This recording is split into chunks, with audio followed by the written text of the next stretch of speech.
Hindi ko makalimutan ang encounter itong sa Marawi. Bakit?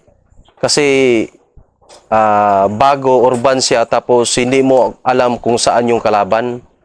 So, offensive ka palagi, hindi mo alam kung saan ka pasok at saan ka labas. Kasi ano ka hindi mo alam yung saan napapisto ang kalaban. So, critical talaga. Kaya, yun ang nangyari sa akin na last Marawi says, na wounded ako sa Dansalan College. Paano ka na-wounded?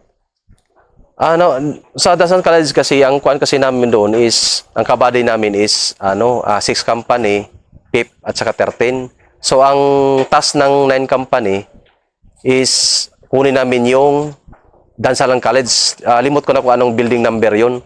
So, ngayon, nung that time kinuha namin, nung umaga na yon, inassault na namin. Ano ba yun? Ang resignation ko is platoon sergeant. Nung nakuha nung umaga inassault na namin, nakuha namin is bandang pahapon nakuha namin yung Dansalan College. So, ang ang nangyari kasi doon, nung nakuha namin, ang advice ng CEO namin is i-hold the line, i-secure yung Dansalan College. Tapos kinabukasan, gabi pala, may mga gumagapang pa, may parpait pa rin. Tapos, nung kinabukasan, ini-clear namin yung second floor. Pagka-clear namin sa second floor, wala namang kuan. Nasa kabila pang, kasi magkadikit yung building yun Na-clear yung okay ng second floor. Pero, andun pa rin yung may bumabaril sa'yo. Nung pag-clear namin, nung okay na yung task namin, ang sabi ng CEO namin, balik mo na kayo sa assault position kasi mag-reload ng bala. Tapos papasok dyan yung 6 company, papalit sa posisyon nyo. So that time nung pag-exit namin, tatlo kami, hindi ko alam, kasi putukan kasi, hindi mo marinig kung sumigaw ang tropa na pinuputukan. Tatlo kami, ako, yung isang scout sa team leader ko, nauna kami kasi kami lang team sa posisyon na namin, dapat doon kami dadaan, di lang tangwing na daanan. Nung dumaan kami, tatlo kami na wounded. Nung nangyari kasi noon, hindi ko rinig na pinutukan na pala kami, pinutukan kami. Kaya pala nung paglingon ko, akala ko na sunod yung dalawang team member ko. Kasi paglingon ko, tumbling na sila, may tama na pala sila Yung isa na kilikili. Sino yun? Si Sarin Tagiling na kilikili, tapos si Santiago. Si Sarin Santiago na kilikili. Si Sarin Tagiling na paa. So ngayon, hindi ko alam kasi nung time ko, wala na akong namanhid na yung kamay kasi elbow yung tama ko Pero So, araw yun? Araw-araw. Kasi, 6 to 7 ng umaga. Kasi, andun na yung 6 company. Kami, babalik kami sa assault position na which is kabilang naman building. Kasi andun yung namin, yung mini-port, yung sila CEO. Ngayon, paglingon ko, hindi na ako tumuloy. Bakit? Kasi wala naman, grabe namang sagsagan namang bala na nakita ko na umusok na yung mga lupa. Pero may tama na ako. Ang ramdam ko, parang naputol yung kamay ko. Pero alam mo na may tama ka na? Alam ko na. Kaya bumalik na ako. Bumalik ko sa posisyon ng team ko. Doon na nalaman ko na, akala ko paglingon ko, wala lang kamay, putol na. Grabing dugo to. So, ang ginawa sa tropa ko, ini-first aid, nigamot ko, tapos dapat second attempt na mag-volume of fire yung supporting effort ng yung tropa naming nasa assault position. Dapat yun ang clue na babalik ako sa assault position. Pinilit ko talagang makabalik ako by support, may nag-support ng fire sa akin. Nakabalik naman ako sa posisyon ng tropa na sa assault position. Pero wounded ka na? Wounded na ako. May first aid na ako. So yun ang in-exit ako from Dansalan College. In-exit ko ng KM papuntang Campranaw. So doon naman ako ini-check ng mga doktor. Tapos may mga wounded na rin nung nag-antay doon ng chopper, nagkataon na may chopper na dumating. Yun sana ang gamitin ni Sir Bautista. That time siya pa yung division commander ng Bersaw.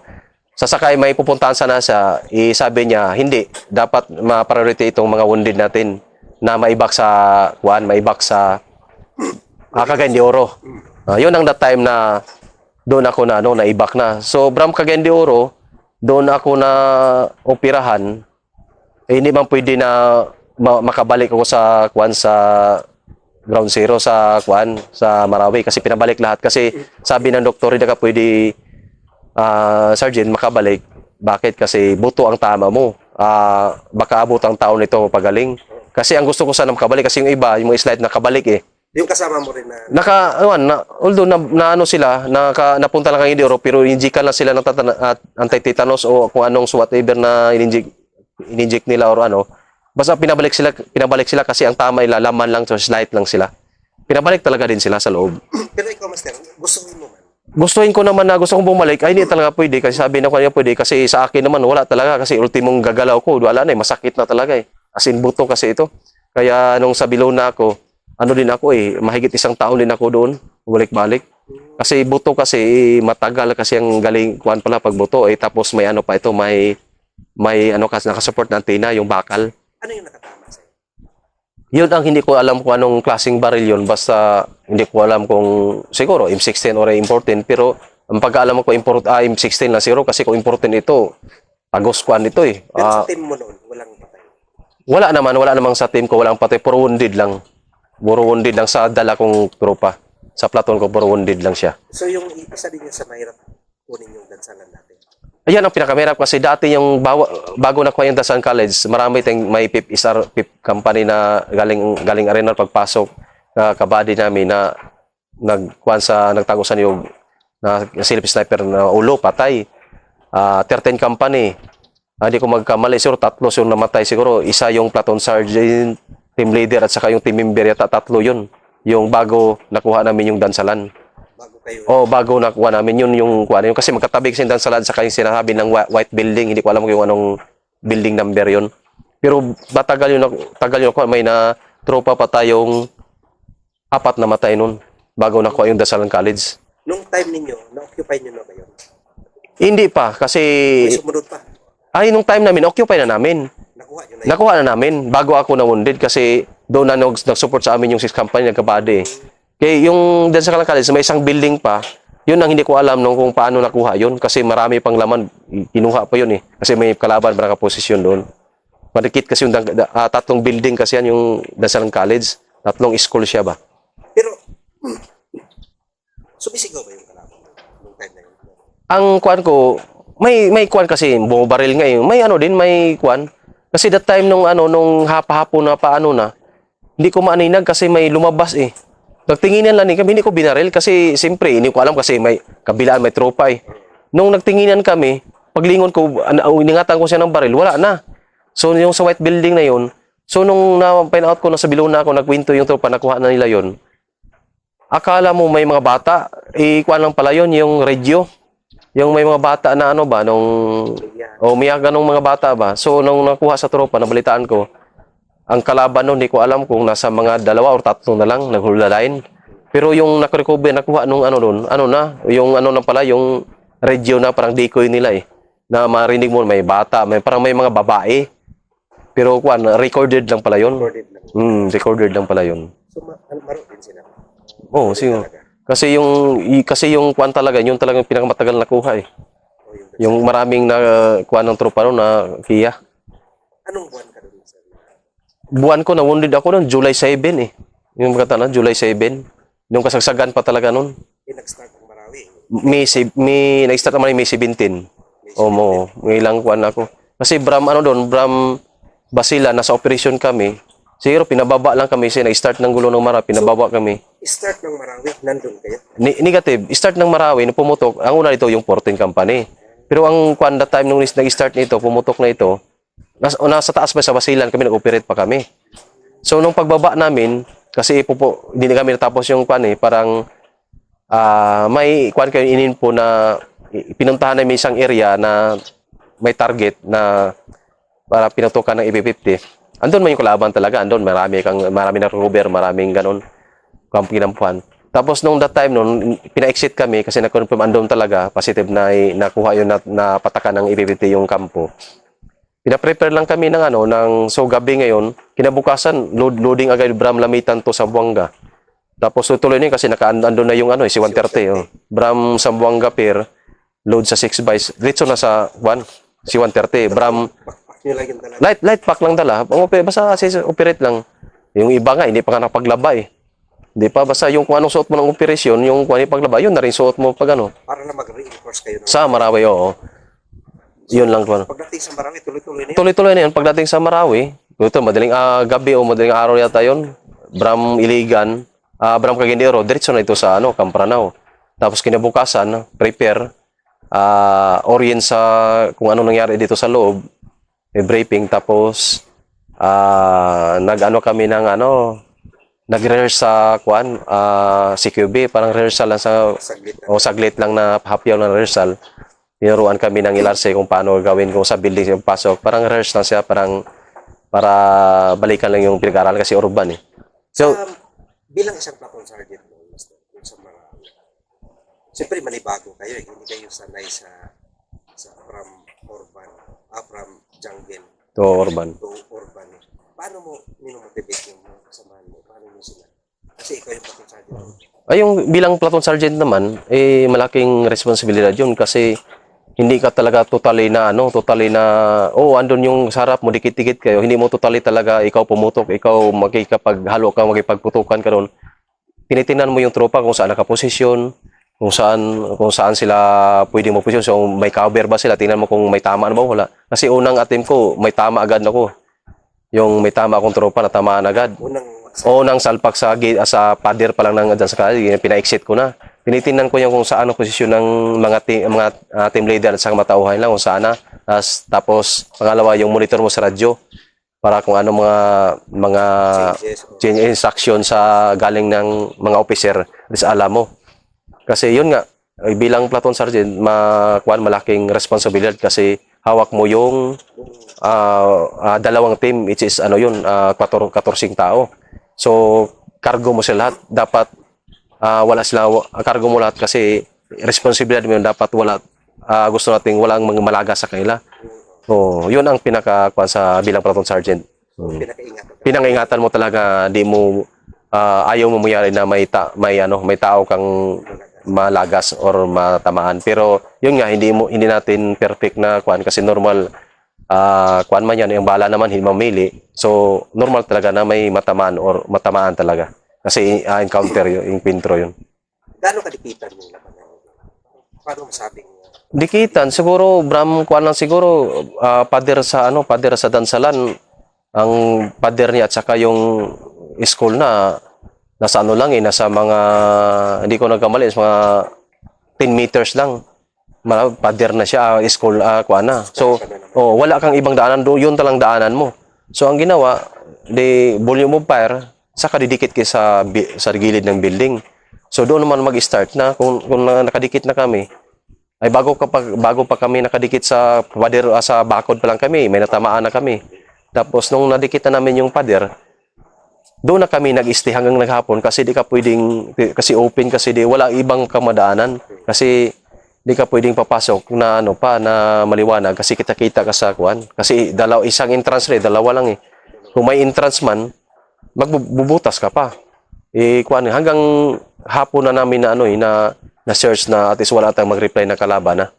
Kasi kita namin masunog na, makita mo na medyo ang kalamangan kasi kasama mo na yung madilim na medyo hindi ka na visual sa kalaban. Doon na search namin. Sa tagal ng giyera sa Marawi, Master, alam ko naman hindi ba kayo naubusan ng tao? Sobrang tagal na talaga. Hindi, parang dumating sa punto na hindi pa ba ito matapos o baka dito na lang yata din ako. Yan, yung tama yung sinasabi mo. Kasi sabi ko, pag Marawi, never ko sinabi sa misis ko na nasa Marawi ako. Kasi ayaw kong isa din mag-aalala sila. Tapos yung tapang naman, doon yung tapang pero nangibabaw pa rin na hindi mo alam baka dyan ako. Yung takot. Normal tao tayo, matakot tayo. Pero yung nga, hindi man pwede ipapakita sa'yo na natatakot ka. Kasi siyempre, ikaw yung platoon sergeant, ikaw yung senior, dapat pakita mo sa tropa na hindi ka takot. Paano kung makita ng tropa na matatakot ka, hindi na susunod sa yung kakabahan na rin. Kaya nga, lahat ng kuan yung tropa ko na mag-alangan sila. Ayaw kasi kung mag-alangan eh. Dapat kung pagsabi kong go, pagpasok, go na. Ayaw ko nang atras na kasi baka dyan namang dahilan eh. Kung gusto kong pagpasok natin, diretso na yan. Di ba yung bawal ang lilingon. Dapat kung saan nadat natin may cover doon na tayo. Pag next na kuan naman na kwarto naman, pasok naman, hindi kayo mag-alangan ka, pasok o hindi. Gusto ko pag go na, wala na yung babalikan ka pa. Kayo nang believe din sa akin tropa na pinapakita ko na kasi siyempre hindi ka rin mapakita ang manghihina ka. Although na sa feeling mo parang pagod ka na, wala kang kain, walang tulog, tapos basta pagod. Number contaminated Oo, area. pagod ka na. So hindi mo pinakita na at least na parang paano mo na, attitude na lang talaga. Pagkain pa lang, mahirap na. Oh, hindi ka rin makakain ng properly kasi siyempre wala kang wagana amoy pa lang. Basta ang hinahanap mo yung tubig. Pero kung makatingin mo tubig, makakuan konti, biskwit o anong mga pagkain dyan na gusto mong ng panglasa mo. Ay, pinapakita mo lang na hindi ka na lumural, desidido ka na hindi ka na mapakita ng takot. Kaya ang mga team member mo, susunod na lang din sa'yo. Sa awa naman paingon, yung mga team member naman, police support naman, sumusunod kung saan mo sila itatas, kung saan sila papisto, okay naman. Nakakadali lang kasi nakikinig naman sila. Tapos mga ranger na hindi mo kailang sabihan eh. Alam na nila kung anong dapat gawin. So nagkataon lang talaga na yung sabi ko na hindi na namimili yung bala. Nagkataon ako lang talaga tamaan, 3 kami. So ako na tamaan na grabe pa, nabuto pa. Na gusto, malala, na gusto pa gusto sana akong bumalik pa kasi andun yung tropa na-enjoy ka eh. Walang magawa kasi yun talaga, nabuto ka eh. Hindi man talagang matagal ang gamutan. Naramdaman niyo ba yung suporta ng taong bayan? Kasi alam ko, may mga support daw sila nung time na nagpapadala. Nakakaabot ba yun sa area niyo? Ay oo, sobra kasi doon pa lang sa pa lang pagpasok pa lang namin, ang support lang yung sinasabi nila yung pagkain na yung bago sa atin, yung mobile kitchen. Doon kakain ka na, pipila ka na, kung gusto mong kainin, pipila ka na eh. Mobile kitchen bago yun sa atin eh. Yan, pila, kakain ka, tapos kung anong damputin mong may mga Gatorade, kung anong support, ando na.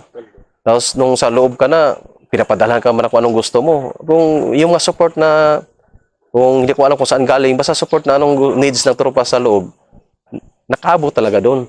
Kung anong gusto nilang kainin. May mga gusto lang request. Pero, nung sa ako, andun pa man ko sa area, andun pa rin yung siyempre, di masyadong kuan yun. Tuloy-tuloy pa yung engagement tapos pasok. Yung siguro dala namin ng mga pagkain na mga tubig or support, andun pa rin pero yun nga yung na support, andun lahat yung support. Kaso lang nung nasa Bilunan ako, nakita ko sa news, marami tang suporta yung mga sa mga private sector natin, tumutulong. Ramdam mo talaga ang kuan na tumutulong sa gobyerno. So, sa tagal ng panahon sa Marawi, kasi iba yung gira ng Marawi. Hindi yan yung crisis ng Marawi. May mga tropa ka bang mga nalumural? O isa ka rin sa parang nalumural? Paano kayo naghahimural doon? Anong ginagawa niyo sa loob? Bakit pinapalakas sarili niyo? Yung siguro sa akin sa part ko, siguro yung lumural parang andun na siguro, pero siguro lahat siguro nakaramdam ng lumural, pero ang inisip talaga namin yung safety. Hindi na kami nag-isip ng ng malumural pa. Andun yung takot, pero ang inisip namin, sabi ko, walang tulugan ito kasi isipin ko, walang matulog ka kasi baka gapangin, hagisa ng granada ka, ubos na dito. Dapat palaging alert to. Sabi ko sa kanila, sinasabi ko na sa kanila, ito buhay ng kataya natin. Totoo na ito, buhay ng kataya natin. Kasi kung may matulog tayo kahit isa, ubos tayo. Dapat lahat gising kasi tayo nga sa kuan tayo, may mga anong kuan dyan, magdamag na walang klarong mga event, magdamag nga tayo, kung anong mga kuan dyan, mga okasyon, ito pa na buhay ng kataya natin. Nakuha naman yung tropa, nag-alerto, basta yung kuan na yun, walang tulog siguro, ang tulog na seconds lang, gising naman kasi siyempre may gumagapang, kailangan mo nang i-engage naman. Ganon yung Gumagapang din talaga. Na talaga sila, marinig mo eh. Gumagapang, umubaril talaga. Ang iwasan mo lang, siyempre, hindi rin makapenetrate kasi ang tropa, inagisa ng granada, tapos pinuputukan. Kasi kung mag-relax ka talaga, ay sa talagang madikitan kayo, Hindi ka magtatagal talaga. pag tulog kayo or makaidlip kayo, ibig sabihin, magdikitan kayo ng kalaban, magisang granada, di maraming wounded or may mamatay pa sa tropa mo. Kaya nung kuan, sinabi ko sila, walang tulugan ha, tis-tis tayo, lahat tayo dito. Duty tayo lahat. Ay ilang oras lang to, umaga na. Ay, sunod mo sa. Dito sa third company, Master, may mga nag-voice pa ng buhay dito sa Marawi. Sa anong third battalion? Sa 9 company. 9 company. Sa 9 company, ang dito sa 9, ano lang, puro wounded. Wounded na. Pero sa 7 sa 8 company, may namatay talaga. Yung isa lang sa 9 company, yung class 200 o 201. 1. Oo. Oh. Yung regular kasi yung kuha namin, yung tropa namin, yung palas-las na yun eh. Na dali pa siya, si Lit Subing, Pepsi Lit Subing. Pero sa ano siya na nagregular yun. Sa estudyante. Oo, estudyante siya, pero sa 9 company, yun lang na ano namin. Pero sa ano naman, sa 9 naman, puro wounded lang siya. Wounded. Wala siyang nakiya talaga. Yun lang si late Pepsi Subing kasi sa klasa nag-isar yun eh. Oo. So, napakano din pala ng 9 company. At least walang nagpusang buhay. Wala. Sa awa ng Panginoon, wounded lang siya. Puro wounded lang. Masaya ka. Anong feeling, Master, nung natapos ang Marawi? Feeling masaya. Masaya naman kasi siyempre yun ang iniasam sa mga tropa kasi gusto ng tropa na matapos agad. Bakit? Kasi at least makauwi na sa pamilya, makapagbakasyon na, makakain ng masarap, makatulog na ng maayos na, makaligo ng properly. Tapos kung makapasyal kung saan-saan man, yun lang talaga yung kwan. Gusto ng tropa na matapos agad. Kaso lang, yun nga, ang kwan ko doon, natapos ito nasa mga 5 to 6 months eh. Proud ka, Master, na kasama ka sa laban sa Marawi. Oo, very proud ako. Kasama ko sa Marawi Seeds. Bakit? Kasi history na yan. Hindi na mabubura sa history ng Philippine Army. Hanggang mag-retire ka, hanggang mabubuhay ka pa sa mundo nito, andyan pa rin yung kwento na kung matanda ka na, may sumunod sa yapak mo, ikaw na yung sabi sa kanila na, Apo, yang Marawi, dyan ako na wounded. Witness ako dyan that time namin nung nasa serbisyo pa ako. Ramdam nyo rin yung pagiging heroes nyo after ng Marawi, Master. Oo, ramdam kasi lahat ng mga makuan mo, mga civilian, mga private sector, lahat ng suportahan doon eh. Hero talaga ang hero ang tinatawag sa inyo kasi nakikita nila yung nangyari sa Marawi na marami talang tropa nagbuwis ng buhay. Maraming support yung mga civilian, kahit saan ka makita. Nung makikita mo, may mga tropa na kung saan lang ba civilian nagbibigay ng mga pagkain. Naramdam mo talang support sa mga civilian. So, kahit saan, yung mga heroes ng tawag sa inyo eh. Pag galing kayo sa Marawi. Kaya, malaking pasalamat sa mga tropa, lalo sa yung mga support ng mga private sector, lalo sa mga financial at saka mga pagkain at sa mga prayer. Number 1 yung sa mga prayer.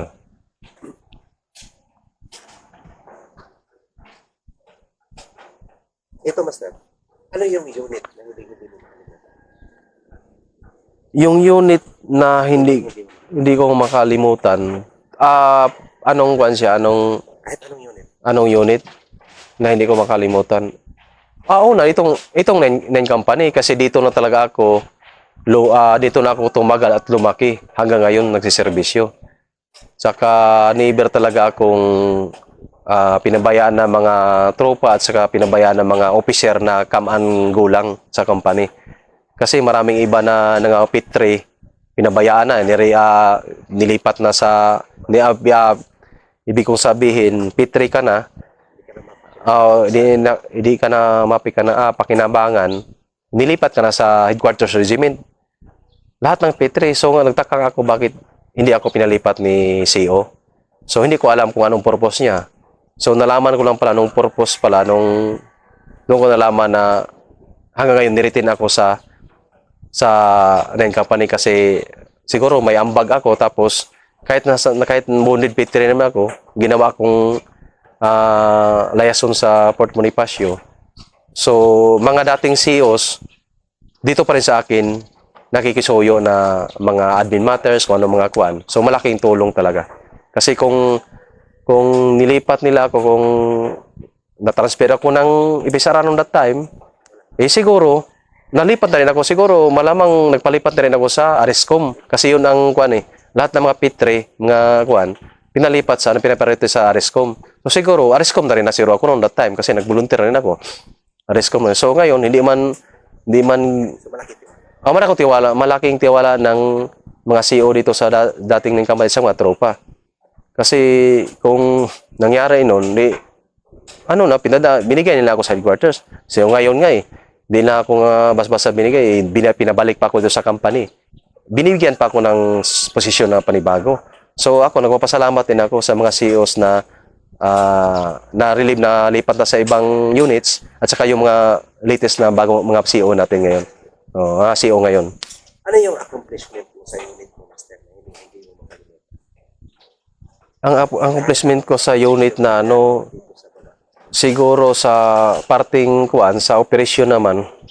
Yun ang accomplishment ng operation, tapos mga recover at saka sa mga kuan sa admin matters. As senior ka dito. As senior dito. Yun ang kuan na iambag ko dito sa company na ito. Sa pagdadala ng tao, sa impintro, ano yung hindi mo makalimutan sa kanila, sa mga tao?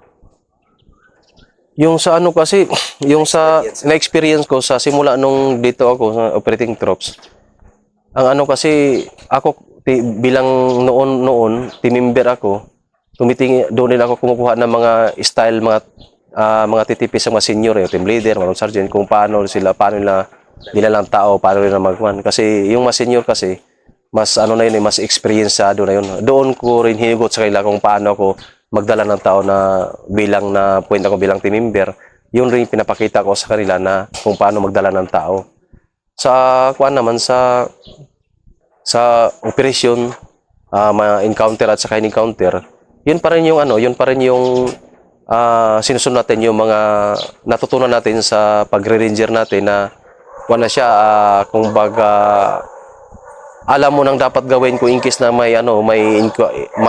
kahit anong klaseng engagement diyan na pag-aralan natin, alam mo na kung saan ka pupisto at saan yung pupisto yung tropa mo. Alam mo na parang parang nakatatak na sa isip o muscle memory na once na kung anong senaryo yan, alam mo na kung dapat gawin.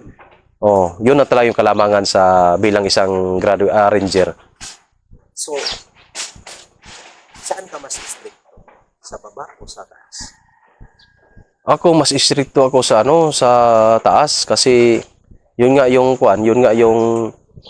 lalo na sa mga SOP. Yan kasi yung importante kasi kaya nga diyan tayo nagre-ranger tayo, pinaghirapan natin kasi